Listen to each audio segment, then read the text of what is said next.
Hey guys, welcome back to my channel. టట్టడా, నేను ఒక మంచి టిప్ తో వచ్చాను. అదేంటంటే ఫేస్ ప్యాక్. ఆ ఫేస్ ప్యాక్ నాకైతే మంచిగా సూట్ అయిందండి. అదేంటంటే rice flour and raw milk. అది 2 ఇంగ్రీడియంట్స్ తో బెస్ట్ రెమెడీ అని నేనైతే అనుకుంటాను. అండ్ అది నేను ఒక 6 మంత్స్ 7 మంత్స్ నుంచి యూజ్ చేస్తున్నా. రిపీటెడ్ గా యూస్ చేస్తే మంచి రిజల్ట్ ఉంటుంది. అండ్ కొన్ని రోజులు స్కిప్ చేస్తే మళ్ళీ మన పింకిల్స్, మన పింపుల్స్ మళ్ళీ మనకి బహుమతిగా వచ్చేస్తాయి. ఆ బహుమతిగా రాకుండానే ఈ టిప్ నాకైతే మంచి సూట్ అయిందండి.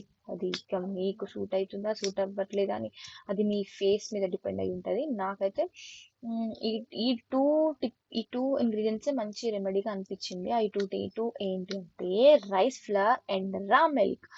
Rice flower is the best tip అని నేను అనుకుంటే, అది కొరియన్ లుక్ ఇస్తుందని నేను ఒక దగ్గర చదివిన. వాళ్ళు కొరియన్ వాళ్ళు ఏం చేస్తారంటే రైస్ వాటర్ తో వాష్ పెట్టుకుంటారంట. బట్ ఇక్కడ 9 రైస్ ఫ్లోర్ యూస్ చేస్తా. అండ్ రా మిల్క్ పడని వాళ్ళు ఆ ప్లేస్ లో rose water or water use చేయొచ్చు. ఏం లేదు, ఆ రెండింటిని మంచిగా మిక్స్ చేసుకొని అప్లై చేసుకోవడమే. మనం ప్రతి ఫేస్ ప్యాక్ అప్లై చేసుకుంటాం కదా, సో అలానే ఆ పెద్దగా